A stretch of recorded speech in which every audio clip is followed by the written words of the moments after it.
MindGym's book club, but the idea is to new thinking about thinking is what we're trying to introduce, and we've had some fantastic speakers over the years, but today is clearly rather special.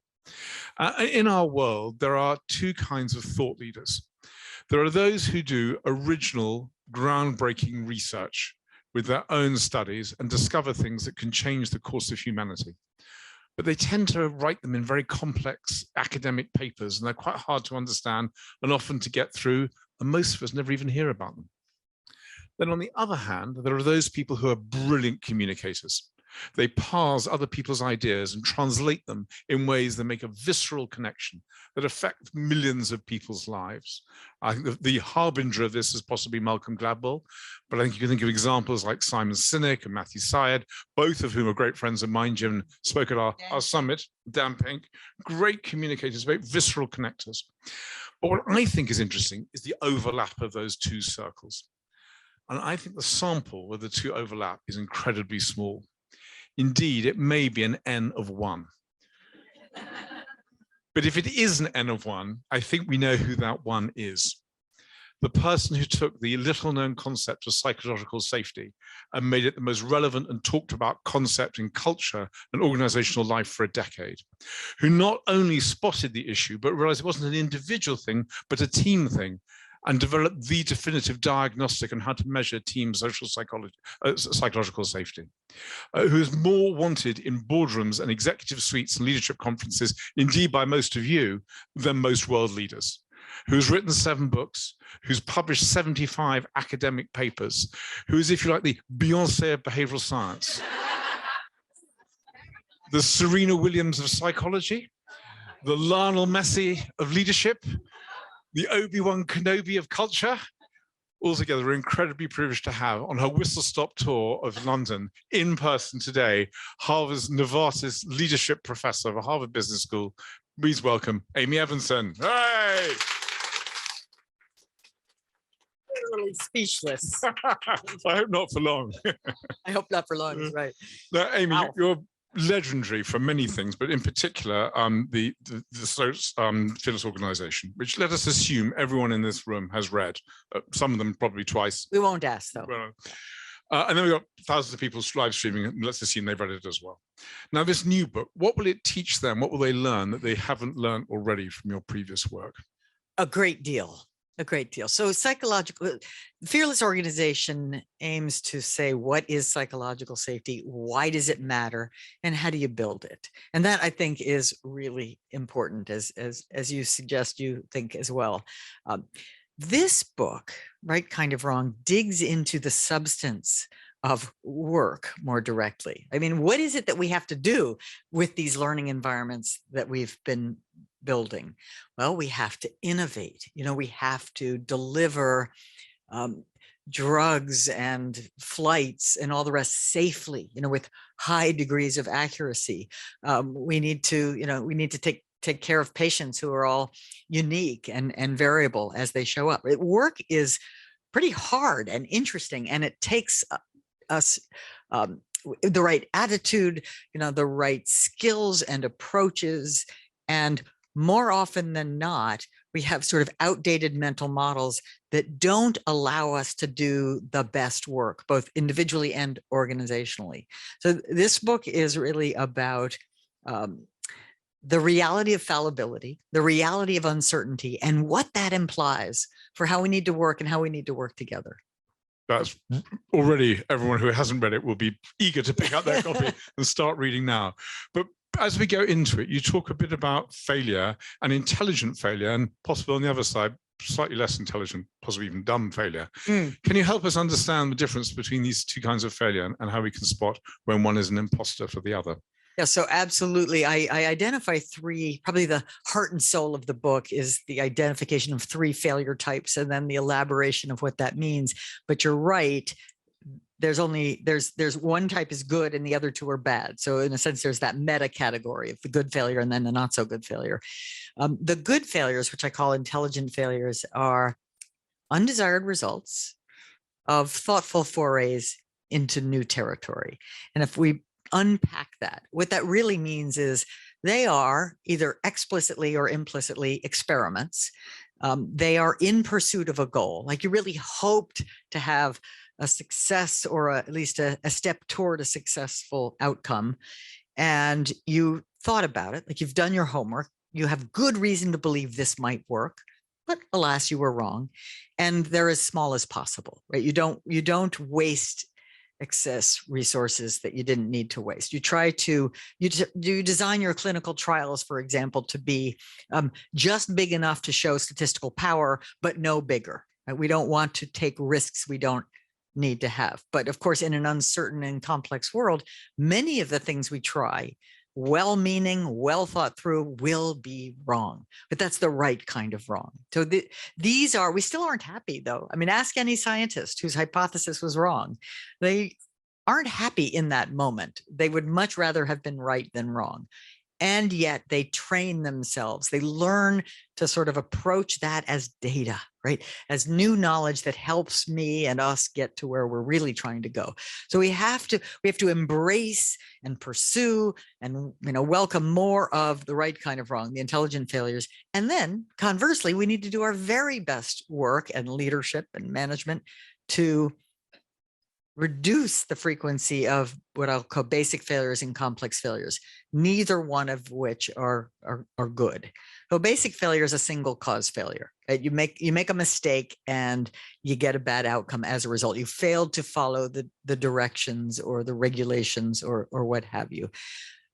Complex failures, which by the way are on the rise, are multi-causal.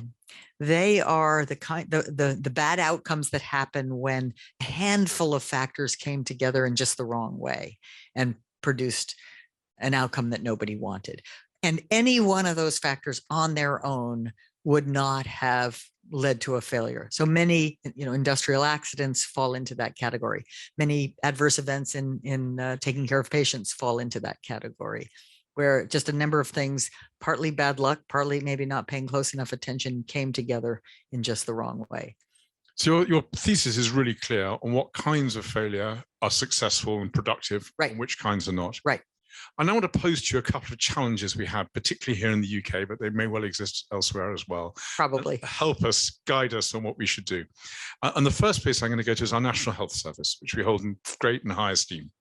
Now, we know from the world of airlines that by talking about near misses as if they're real incidents and unpacking the effects of reliving what occurred without blame or accusation, but to understand the cause that led to the near miss, has led to remarkable improvements in airline safety. I think it's one crash for every 11 million takeoffs. So, and I know you talked about Toyota and Ford and other places that have a similar kind of approach. Mm-hmm. But the NHS seems to be on the other end of this spectrum. We see 66% of people who raise an issue are either dismissed or suffer as a result. I'll give you an example from a hospital in the Southwest just recently I read about. A medic anonymously wrote to a husband whose wife had died in a botched operation. And the result of the hospital trust was to hire forensic scientists to take fingerprints from the paper to try and identify who the whistleblower was. Wow. So that's quite extreme. Yeah. I had lunch with Mark Rowley the other day. He's the head of our Metropolitan Police, and he sees a similar cultural challenge for the Met Police. So if they're listening, the NHS, the Met Police and others, what advice can you give? This truly is where psychological safety and failure science come together, because, in a way, those stories, which are understandable and deeply problematic, happen because we discount the future. They happen because, okay, we don't like it. There's this failure. It's almost instinctive to just find the culprit and punish them. And we fail to step back and say, well, what will happen later as a result of this? Will this increase or decrease the safety of the patients? The answer is clear when you think about it for 5 minutes, right? It will decrease the safety of our patients in the future if we do this now. If we basically penalize truth tellers or penalize the compassionate caregiver who writes to a spouse with an apology. And so, we need to think about that. We need to care about that future. And we need to just, every healthcare system that I've studied that has improved its patient safety has done so first by increasing the degree to which people feel welcome and invited to report near misses, mishaps, errors, problems. Once they really believe, and this is true, I think, in policing, in aviation, when they really believe that the message is clear, we want to hear from you, and they take that seriously. Well, guess what? First problem that you have is that the data start to look worse. It's like the worse before better effect. The data start to look worse. And as a leader, you have to keep reminding yourself, they're not worse. They're probably just as bad as they always were, but now we have a chance of getting out ahead of it. Right now we have a chance of making a difference. And it does seem to me there's been a little bit of sort of shifting backward in recent years. But I imagine the NHS, you can find all of these stories. I can find them in the US as well, but you can also find their counterpart. Right? There's enormous heterogeneity across facilities. So individual healthcare trusts could start to build, the leader of the healthcare trust, a culture that talks about near misses, talks about things going wrong without allocating blame. Is that where you'd... Yes, a leadership in the middle, right? Leadership of the hospital, leadership of the patient care unit or the ward, right? That is the level of leadership that in a way really matters for that culture, for that climate. So you don't need to start at the top necessarily. You can start at pockets. Start wherever you are. It's a great message. Now, I want to set an even bigger challenge that we have, and potentially also in the States. So that wasn't bad enough. That was the easy one. That was the warm up act. Government. So I was talking to a cabinet minister, member of the government, and I was saying, why don't you experiment more and try more things out? He said, you really don't get it, do you, Octavius? Obviously not. What is it I don't get? He said, well, if you're investing in companies, you invest in 20 companies, 2 of them do brilliantly, 6 do fine, 12 go bust, you're absolutely delighted. You've done really well out of that. If you're a government minister and you test 20 different methods for primary school care or for primary care in a hospital, water hospital, 19 of them go brilliantly, but one is disaster.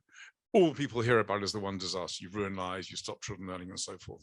And therefore, the system is set up to guard against government and public sector innovation.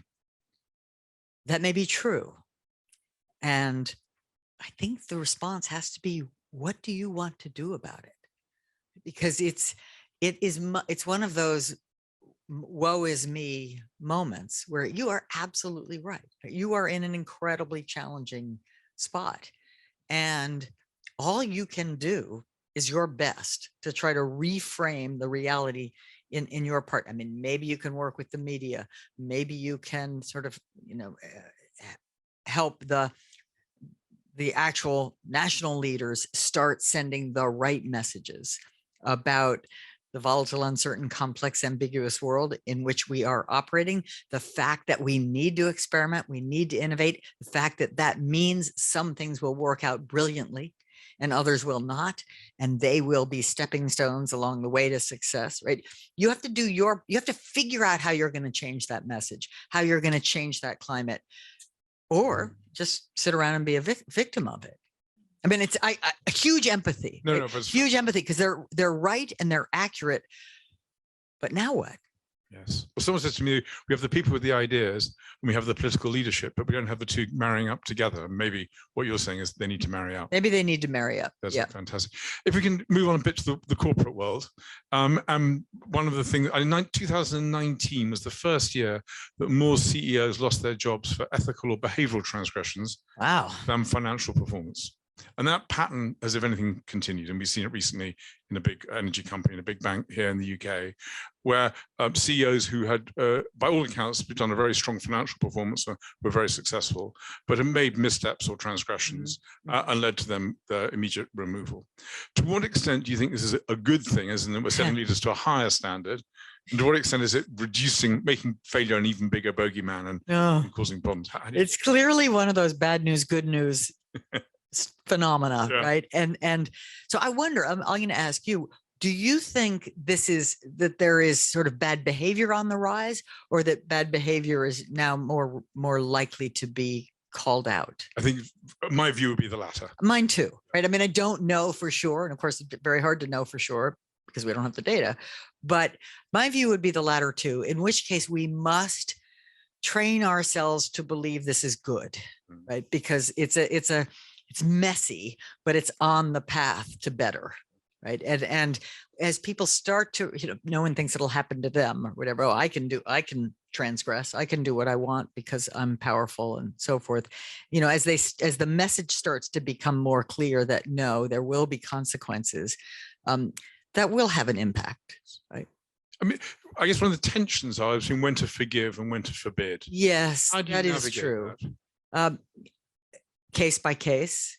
I don't think there's a universal answer to that. I always like to err on the side of forgiveness, or at least start the inquiry with the following question, which is what happened?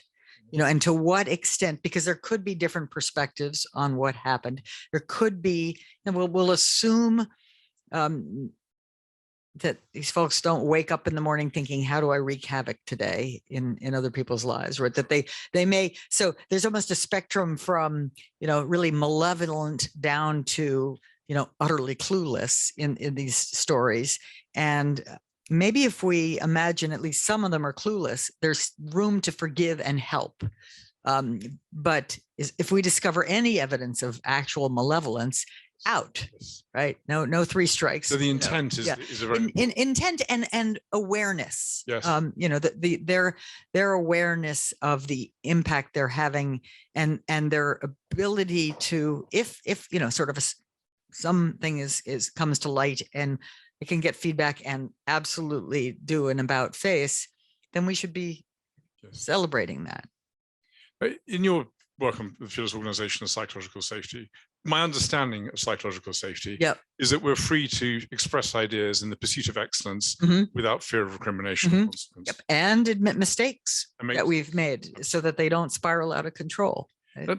To what extent do you feel that psychological safety has been slightly adopted or misrepresented or possibly even weaponized in order to create an environment where discussing or challenging or telling somebody you disagree with them is deemed to be not psychologically safe, and therefore having the opposite effect of the one that was originally intended? Is there a risk? So if my spectrum goes from not at all to a very great extent, I'm at to a very great extent. Well, I mean, and again, I don't attribute any bad intentions here.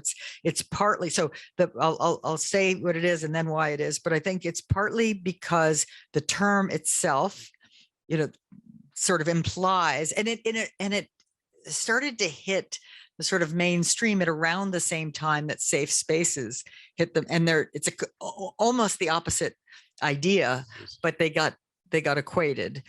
So psychological safety is, as you said, a sense of permission for candor, for speaking up, for admitting mistakes, for teaming up, for experimenting, knowing full well that not everything I do or say will have a positive, productive impact, but wanting to learn anyway, right? So it's a better term would have been a learning environment, but that wouldn't have flown with the reviewers way back when. Anyway, so now, the worry and the harm is that people then take this to mean I will be comfortable and happy at all times. And if you say something that makes me uncomfortable, it's on you and it's bad and it's unacceptable. I don't feel psychologically safe. And I don't feel, and I can claim that, and then I can say, you fix it for me, or someone else should fix it for me, rather than the reality, which is that learning is always uncomfortable.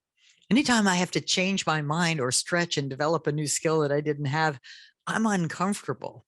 And so psychological safety can be better described as a sense of comfort being uncomfortable, or at least acceptance of being uncomfortable.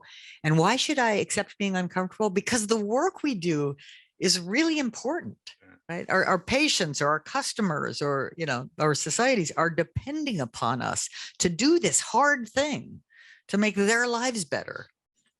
And therefore, what does that tell us about how we address? You feel very uncomfortable. We need to get back on, we need to sort of get back ahead of the messaging here and sort of hold on. What we need are organizations, by the way, and communities and people that are full of continuous learning, right? That are sort of willing to pursue excellence and try things that haven't been tried before in certain safe contexts, and accept the fact that they won't all go well.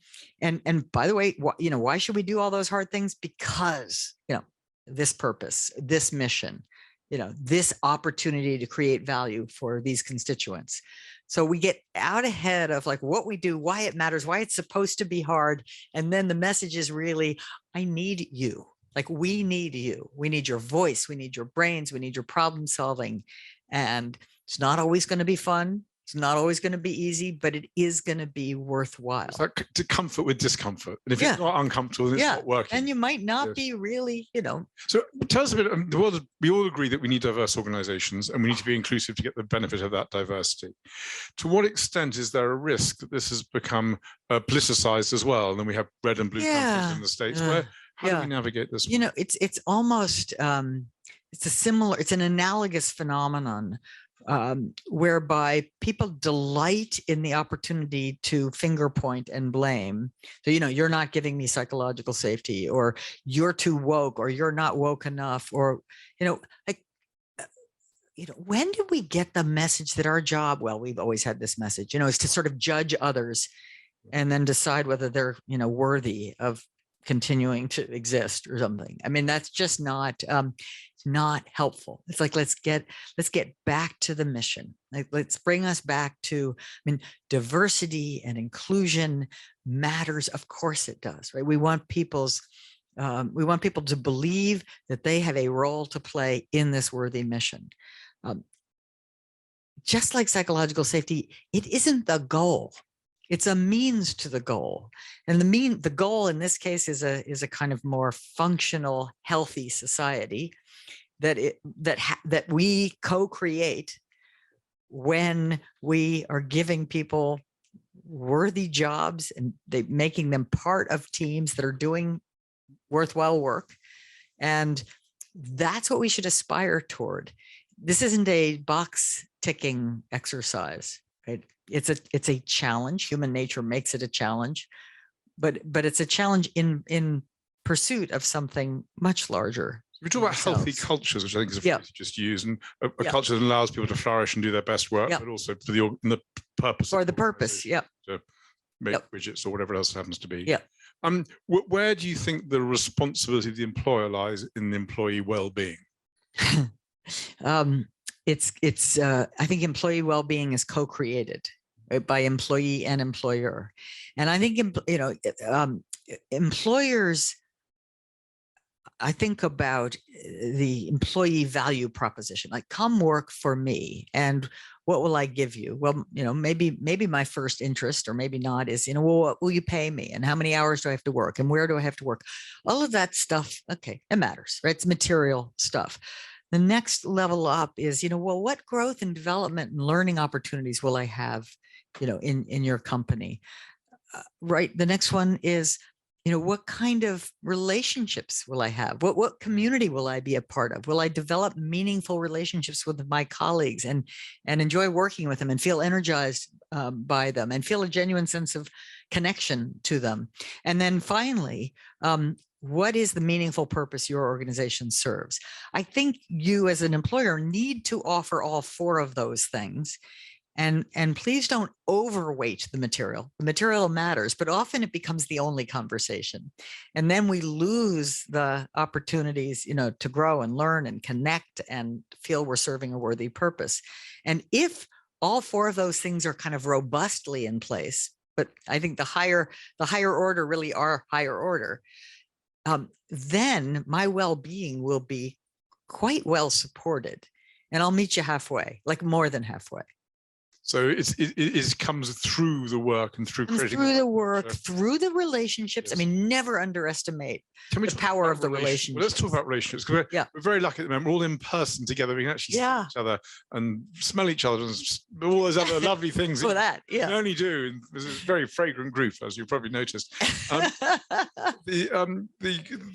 What impact do you think remote working and hybrid has on our ability on weak ties, and the effect it has on being able to take risk and forgive and experiment? A very large impact or effect. And there even was, there was research during the middle of the pandemic at Microsoft that said explicitly that weak ties eroded. Yeah. So weak ties, for those of you who aren't sociologists or familiar with that literature, are those people you know, but they aren't the sort of the close friends, the strong ties, the people in your, your very close friends, your family members, your, maybe neighbors, are stronger ties often. But the weak ties are people you know, and especially at work that, oh, I know someone over in accounting we can go get help from. Those ties are crucial to collaboration and teaming and the execution of complex work. And those profoundly eroded. They became fewer. We were less likely to check in with the weak ties, and we were very much less likely to make new weak ties when we were all, or many of us were exclusively remote during that time. So they actually studied that. But let's just use sort of common sense and or personal experience, right? If we're not together, at least some portion of the time, our relationship will erode. It just won't be as meaningful to me. It's like, I don't like you less really, but you're less relevant to me. You become relevant here in real life, where it's difficult to not help you with something you need from me because you're right here. And our ability to forgive. I can't just ignore the email. You're right here. And our ability to repair and forgive and build up the emotional bank account is far greater when we're in person. And there's something very visceral about it. Yes. The quality of relationship needs at least some time in real life to sort of get nurtured. Yes. One question one of us asked, I'm sure it's true in many organizations, certainly I know on the West Coast of the States, is organizations need to restructure, and they've had to lay off people who are hardworking lawyers. It happens. People, they've had to do it. Yeah. To what extent, the question is by doing that, inevitably I'm going to reduce the sense of psychological safety and increased fear of failure, or can I use it as a means to? Yeah, it's like undermanaged. It will almost certainly lead to more fear, right? Oops, what happened here? And am I at risk? And now I'm gonna kind of clam up a little bit and hope that nobody notices me. So I think that's a natural human response that we have to get out ahead with messages such as, it's not the people whom we don't hear from, that are safe. That are safe. It's the people we don't hear from that are kind of at risk. Right? Because I was out at Google X some years ago. This is in the book, where Astro Teller, who ran their moonshot factory, and someone asked a very similar question, and he said, "No. If you're now thinking now's the time to not take big risks and not have failures because of this sort of impossibility of layoffs," he said, "Absolutely the opposite. If it comes to layoffs, it will not be the people who fail. It'll be the people who haven't failed." Now, that's a very explicit message because of the work they do. They're in the failure business, right? So it made sense. But even though it makes sense logically, he still was right to say it aloud because it's an explicit message sent by someone in a position of, power and authority and status. And people are like, okay, all right. So, a good way to keep my job is just keep doing my job, which is to take risks and report failures. And I get rewarded for shutting down projects that aren't working because that frees up resources for doing the next thing. So now that's an extreme case, as I said, but you want to always be saying, like, laying low is not a strategy for keeping your job, right? The people that we are super excited about keeping and always will be and hiring, the people who can contribute and offer their ideas, some of them crazy, some of them not, who can help each other, who can point out errors, who can identify and offer dissenting views. I want to get even more to the human level now. And last night I was telling my daughter about this talk we're about to give and the book you've written and about failure and the right kind of wrong. And I thought she was paying a lot of attention and really taking it all out. You're a psychologist in the making. And then she said, "Dad, does that mean if I fail my geography, you'll be really proud of me?" I'm like, I think I explained that so clearly. Okay, we're going to have to talk about right kind of wrong, right? And criterion 3 is do your homework. So how do we avoid this becoming misused in the way technology has been, that it becomes a kind of slacker's charter? You can't criticize me for failure because that was what you told me to do. Question. How do we, the tension between failure and accountability, allowing failure? Well, through serious discipline and rigor and not letting up on the message that there are criteria, 4 criteria to be exact. And I think it's a pretty logical case. Yeah, they're great. Do you want to just share them briefly? Yeah, I'll share the 4 criteria, and then I'll say you can very easily, check these boxes. And I have all sorts of failures in the book that are, almost there, maybe 3 out of the 4, but missed 1, and then you go, oh, not so intelligent. So the first criterion is it's in new territory, by which I mean you can't just Google the recipe. Because if you can Google the recipe, if there is existing knowledge about how to get the result you're trying to get, please use it.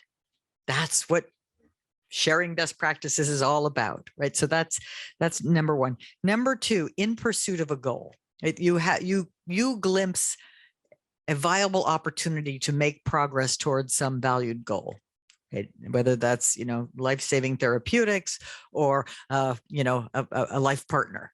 And number 3, you've done your homework, right? You have done the work to find out, what do we know? Since we don't know the thing, how to produce this thing, this cure for cancer or what have you, but what do we know?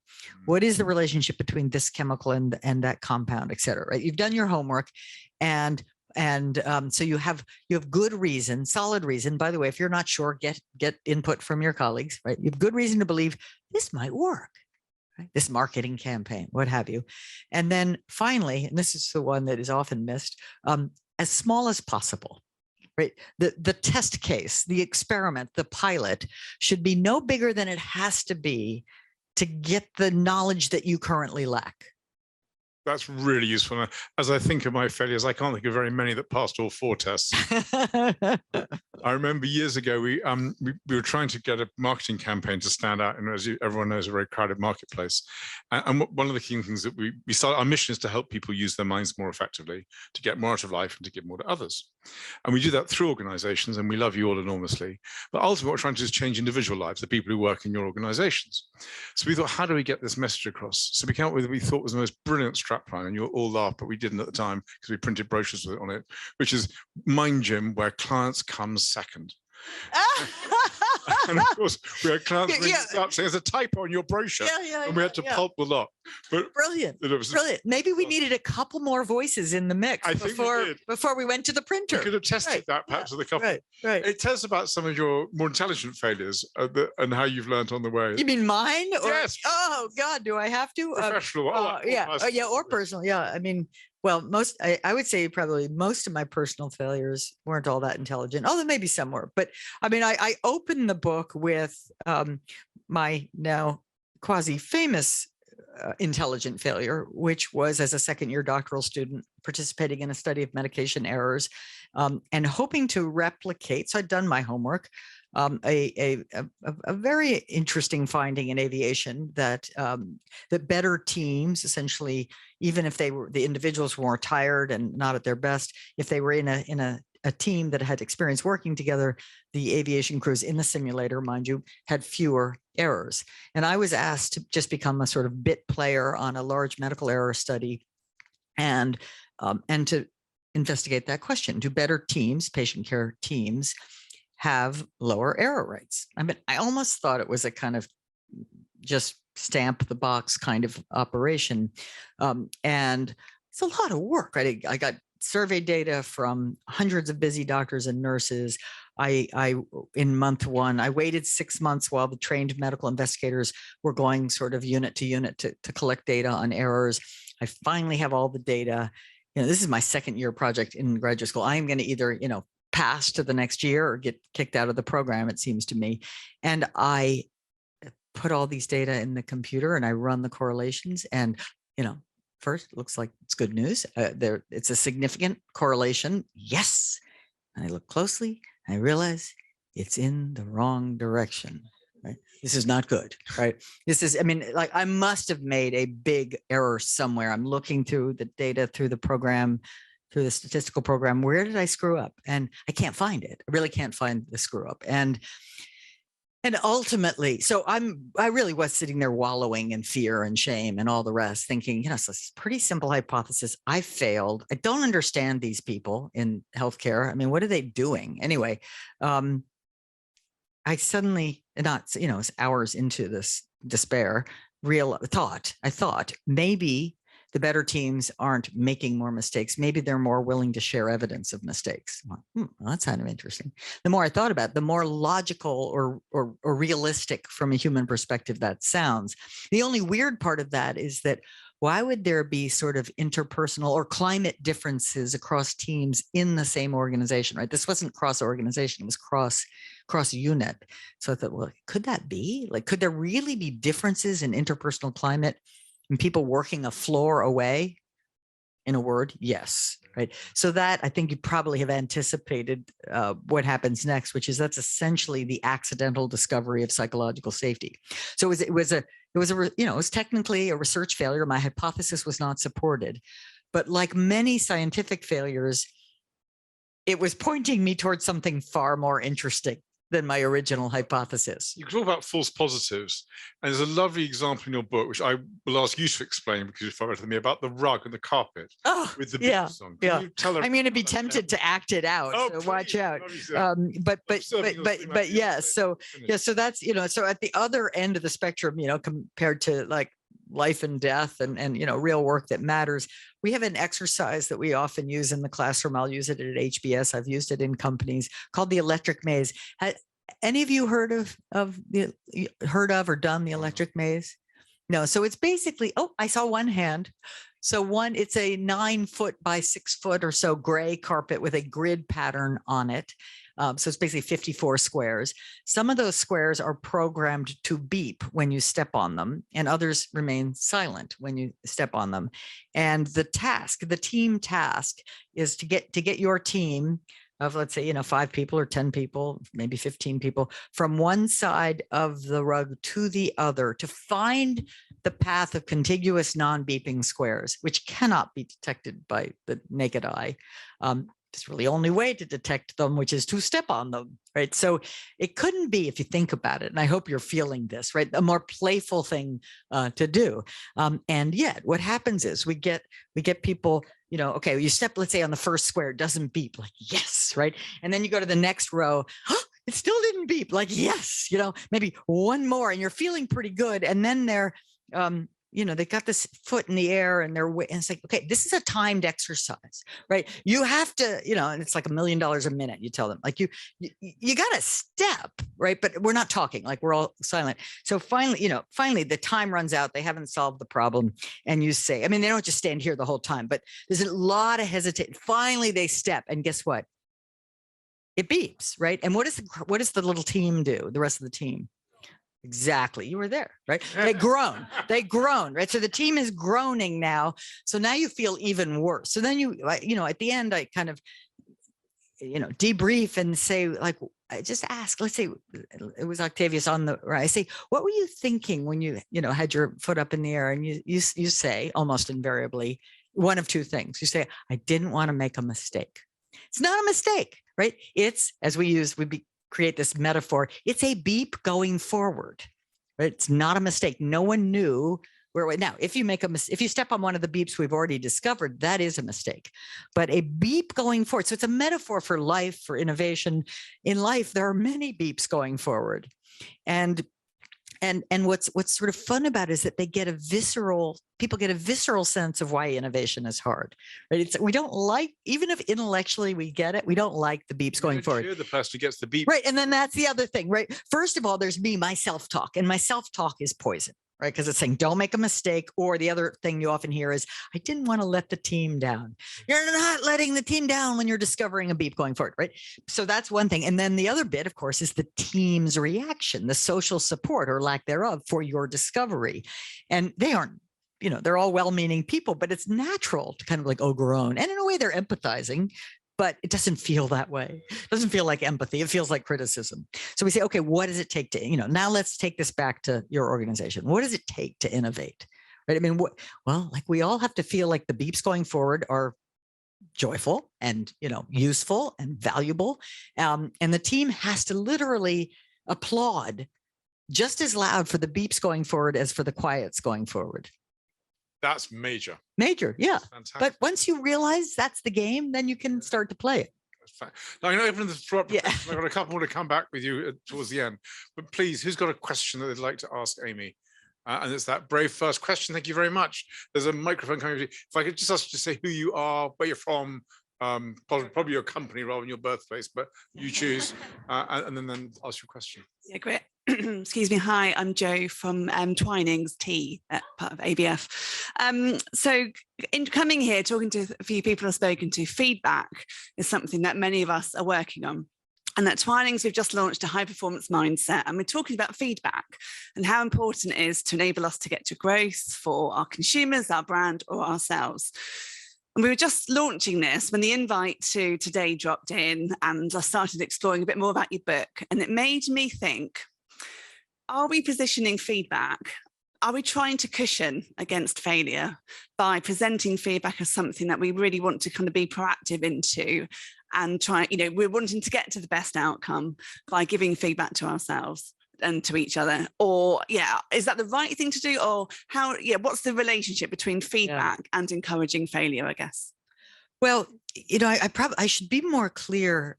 So first of all, I think feedback is data, and all or most data are valuable because they help us learn, and learning is mission critical. So I think we do need that information from our colleagues, from our managers, so that we can improve. And the thing I realized I haven't been clear about here, I hope it's clear in the book, is, intelligent failure, it's easiest to illustrate it in a scientific laboratory or a clinical trial, right? Because it's quintessentially fits the construct. But anytime you are pursuing a goal, you will experience intelligent failures. And so anytime you're trying to develop, say, new skills, maybe new skills as a manager or new skills in marketing, you will experience intelligent failures along the way. It may not be new to the world territory, but it's new to you territory. You've never done this before. You've never run a brand campaign before, right? So there will be some learnings, and you want to increase the degree to which those are new learnings, not just for you, but also for the team or the company. Therefore, you're motivated to get as much feedback as you can, first of all, on the project and as it's developing. And then maybe secondly, on you as a manager, or you as a colleague, right? So I think as long as we keep doing our very best to frame feedback as input to learning and keep trying to do our best to value learning, then I think it can be really important, I'm going to try to add, and not at odds with failure. I'm going to add to that, if I may, a little bit. I remember years ago going to visit a company called Sears, which is a big American retailer, and they told me they just won the prize for the most amount of feedback ever given and received in a year in a company. Oops. And I was like, I was like, are you sure that's a good thing? And they're like, well, we won the prize. Thank you very much. And anyway, that was the end of that conversation. Who gave that prize? Well, exactly. We all know what happened to Sears as well, which is but then one of the things we in our research suggests that 48% of feedback either makes things worse or has no effect, but 52% improves it. And it's descriptive feedback that has the greatest impact. I wonder whether you have any thoughts. Oh yeah, I mean, certainly not my area of expertise, but I do very much believe in the quality of information, and the more descriptive, the better. So that means more concrete, less evaluative. It's not full of evaluative words that turn my brain off if they're negative. If they're positive, oh yeah, those are great. Like, keep talking. Right? But so this is another one of those things where feedback is great, but it better be high quality, and probably most of it isn't. So for it to work, we need to have the skills to give it descriptively. Yes, I'm fantastic. I'm very aligned on that. Next question: who would like to? Just at the front here. We need. You could have one of mine. We could share. Thank you. Hi, I'm Kanikam from GSK. You talk about psychological safety not being nice, so it's not about being nice. Right. How do you really then, create a culture of challenging and not challenging upwards, but also, how do you? I think. The whole feedback thing. Yeah. How do you actually give feedback to your team around, well, that's not going to work, and how do you do that effectively? Well, when I say it's not about being nice, I don't mean it's about being mean, right? So let's be clear, but it's the problem with being nice at work, especially, is it usually means not saying what you really think. So that's not helpful. Now, what you really think may or may not be right. It may or may not be valuable. So we have a sort of an opportunity and a responsibility to dig into it, to understand it better. So it's like, we want psychological safety, not for psychological safety's sake, but for the patient's sake, right? We want it because we want to develop the very best drugs we can and market them as effectively as we can. And that won't happen if people are unwilling to challenge our initial hypothesis about what will work, right? Because my initial hypothesis about what will work will not be very good.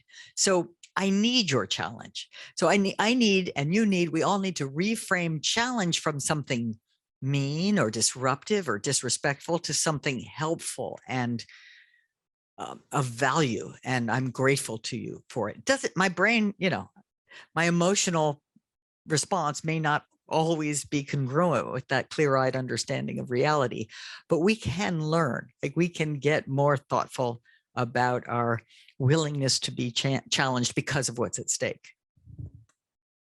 There's another question over here. Hi, Amy. I'm Joe, another Joe. I'm from Warner Music Group. Firstly, I want to thank you. We've just finished embedding psychological safety into our brand new management training program. Wow. It's been really successful. We've just won a major award, and one of the recognitions was the orthodoxies of learning around psychological safety. So just want to thank you for that. Thank you. How I'd love to learn more about that. Theology has informed that program. Warner Music Group is made up of several competitive frontline music labels, and I would love to get a few tips and tricks and hacks from you around what you can do when your enterprise isn't single endeavor focused. We're a competitive organization, and competition lives at the heart of what we do.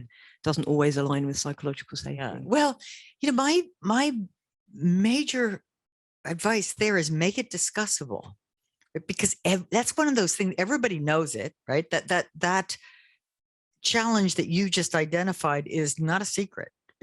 Everybody knows, gosh, this is something that's hard to do, and we don't really know, are we erring too hard on the sort of, we're not sharing information because you're the competitor. I mean, let's talk about it. Like, let's make that a joint problem solving opportunity for how do we make Warner as, phenomenally successful as it can be, while dealing with the reality that each of us would sort of want to be the winners against the others, right? Put it out there. Let's brainstorm it. Let's figure it out. And let's keep titrating our partial answers to that question, because that's a hard question.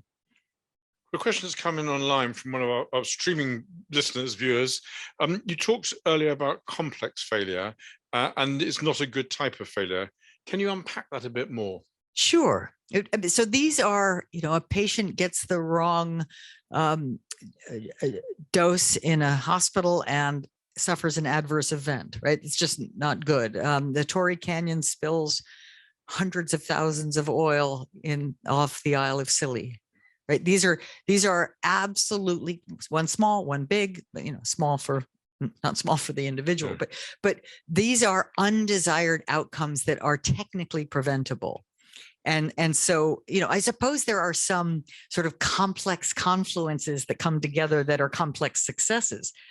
Let's celebrate those. I'm literally talking about a complex failure is by definition an undesired outcome, one that we really, really didn't want. And therefore unpacking what are the root causes or the events. Yeah, or the contributing factors, right? Because it's usually, in fact, quite root cause resistant. There isn't a root cause, or we'd find it and, take it out. It's usually that sort of perfect storm where the next time it won't be that exact same storm. So more often, this is where psychological safety comes in, because more often than not, or many of the complex failures I have studied were preventable had thoughtful, expert individuals spoken up earlier about their worry. This ability to speak up becomes absolutely pivotal. And in catching complex failures. Yep. Thank you. Next question. Who else got a question for one over there? And then we'll come to the front in just a moment, and then the third one here. Hi there. My name is Juliet and I'm from Netflix. Ah. I'm really interested in your thoughts with regards to environments that are traditionally less corporate, right? So I work in production HR and we know that the on-set culture has been problematic. So I'm really, really interested to hear your thoughts on how we work on creating that psychological safety in environments like that. So in environments that are more creative or? Yes, more creative, less corporate, you know, I mean, we have freelancers, etc. Right. People are coming or sort of swarming together from different. Exactly. For example, a film set. Areas of expertise, a film set. Yeah, exactly. What do they call that? That sort of this work on Swift trust. But so to me, in a funny, I mean, other than the fact that we don't know each other and we may feel some competition or some reluctance to, you know, screw up in front of a stranger that was at least initially a stranger. These are the environments where it's more likely for people to be taking creative risks and, you know, they're less buttoned up, more willing and more able to be creative. So for example, in the book, I talk about organizations like Pixar. I've also done a case study at Disney Animation Group, where, you know, they're sort of explicitly, and at Pixar, they're explicitly, we're trying to create something that doesn't yet exist. But Pixar is a good example for that, because they're very clear that if we're not open with each other, if we're not honest with each other, we are at risk. They wouldn't necessarily have had this terminology, but we are at risk of a preventable complex failure or a preventable basic failure. What we want is to get all the failure out in the open behind closed doors, so that by the time the film goes to market, it's delightful, right? So it's really about using the nature of the work that you do, that sort of production work that's inherently creative and inherently uncertain and quite failure prone, right? Because it's just so much easier to get it wrong than to get it right.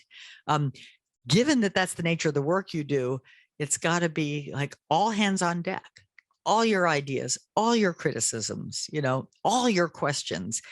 This is what a high performing team looks like in that context. So clarify it at the outset and then keep it alive by asking each other good questions, by challenging prevailing thoughts, and all the rest. I think you have like almost a little bit of an advantage in that kind of environment. So use it. Thank you very much. Hi, Fiona Vines from BT Group. I want to ask you about the role of bias in learning, and particularly two things, certainly in the way that feedback is given. So I know in my organisation and probably some others, the amount of feedback that women get is significantly less than their male colleagues. And also a lot of the data that we use to identify opportunities is often biased, either from gender or other characteristics. So what role do you see that playing? Wow. You know, if I could reinvent myself and start over, I think that might have been the area I would have studied, because it's so interesting, right? And I feel quite inadequate in my answer and advice, but I can apply my model and my thinking, which is, and the number one thing I will say is make it discussable, right? These things have far more power to create harm when we talk about them behind closed doors in the hallways and not directly. And the discussability of it isn't, okay, there's some bad people who are trying to keep us down. The discussability is, isn't this interesting, right? It's such an easily explained and understandable phenomenon. And I think we can do better. You know, let's roll up our sleeves and figure out what we might try to make a dent in these processes. Some of it will work and some of it won't. And to echo what Fiona is saying, we'll be working with a client, we observed the inter-rating meeting where they decided who was promoted or not. And we found that the women on average got 3 minutes less than the men. And with the women, it started with a negative 38% of the time. And with the men, 3% of the time. Wow. So she's not very good at this, but. Right, but she's really terrific. Yeah. And then that data. But there's, what is it called? The primacy effect, right? Exactly. Yeah. Anchoring is a primacy. Yeah, yeah. So there's a question lady in the blue shirt here. Steph. Yeah. Thank you. Hi, I'm Anastasia, Google DeepMind. So representing quite a competitive, high complexity, a lot of uncertainty, a lot of ambiguity.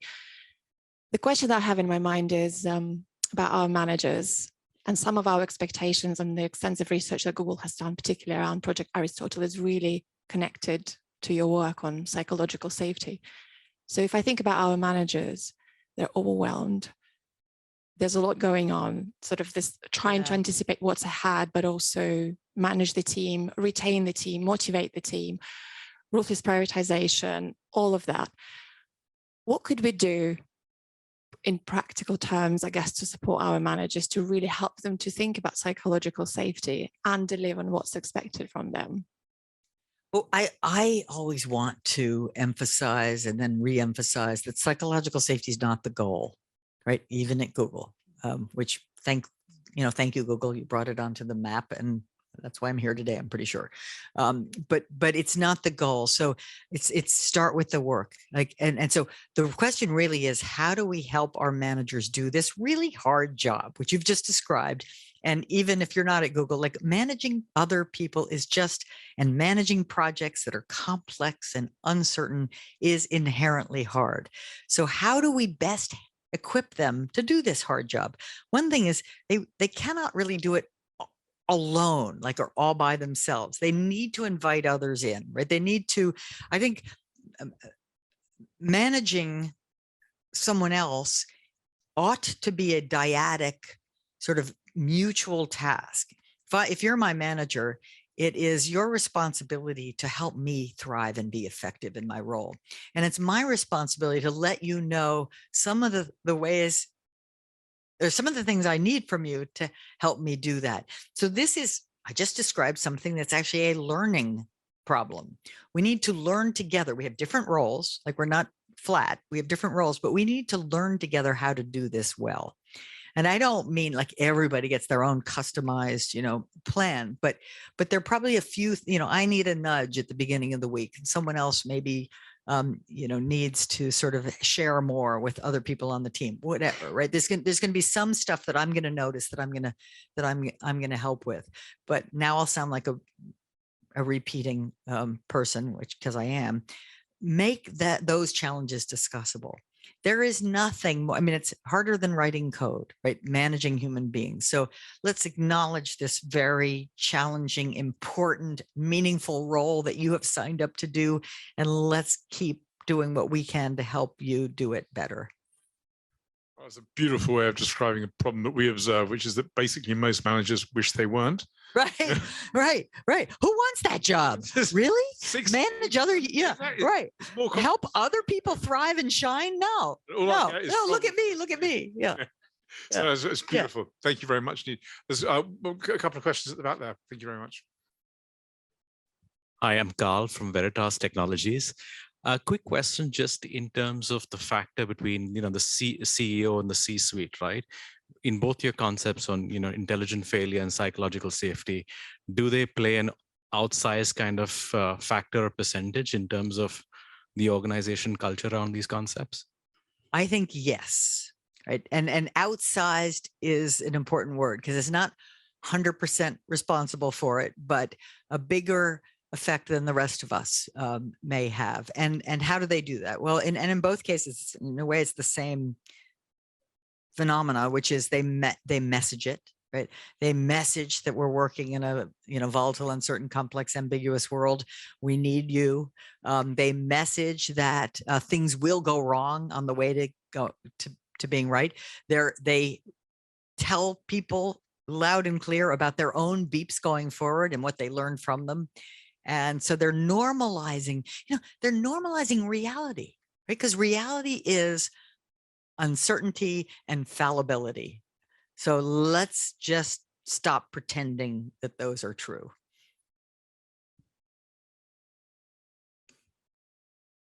Hi, I'm Emily from Standard Chartered.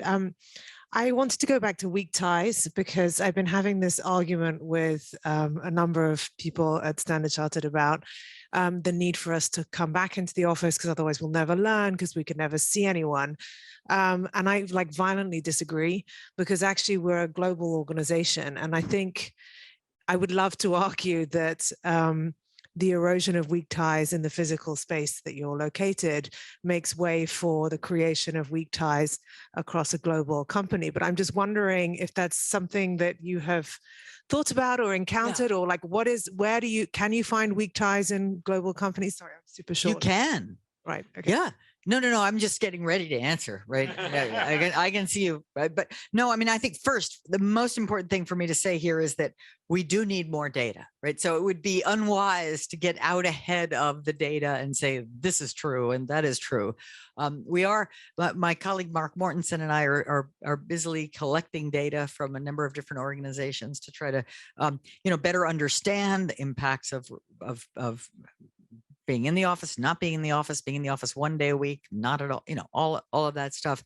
But yes, you're right in that the very definition of weak tie is a connection that I have with someone. So that may be a connection I have that isn't strong, right? That isn't a kind of a deep, someone I really understand all your strengths and weaknesses.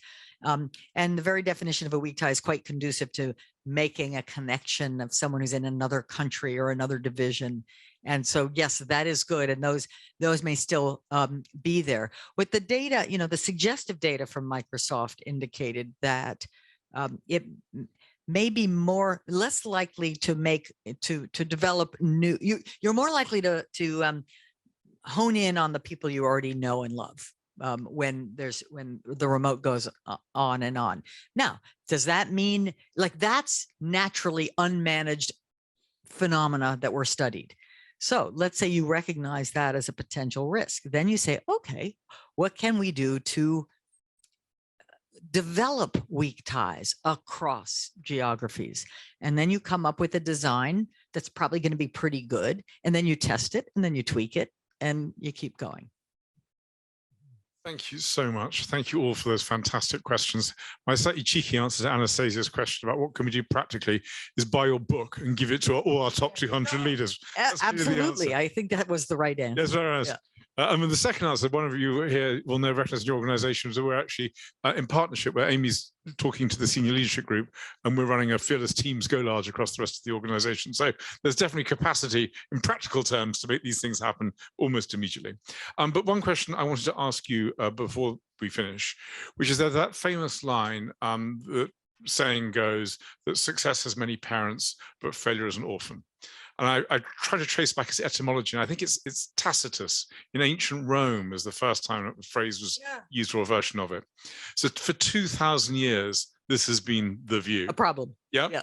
So first question is, have we got it wrong for 2,000 years? And the second question is, what would you replace it with if we have? Well, that is an observation, right? That's not an advocacy, that we should make sure failure is an orphan. It's like, it's just, I'm noticing human nature and organizational nature, and it looks like failure is an orphan. So, John F. Kennedy apparently said to Bob McNamara, who said, I will go out in front of, the national news after the Bay of Pigs, which was a colossal failure, not an intelligent one, by the way, and I will take responsibility for it and save you.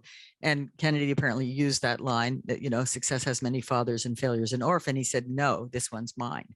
I am its parent. I'm its father. And he went out and said it. And he actually got a lot of credit for doing that. So, I think that line was always meant to indicate we should do better. We should own failure. We should own it. And be proud of it and stand up for it and acknowledge it. Amy, this has been the opposite of a failure having you here this evening. It's been an absolute treat. I'm sure everyone will join me in thanking you so much for giving one of your rare public appearances to all of us who are here in London. Thank you. Thank you.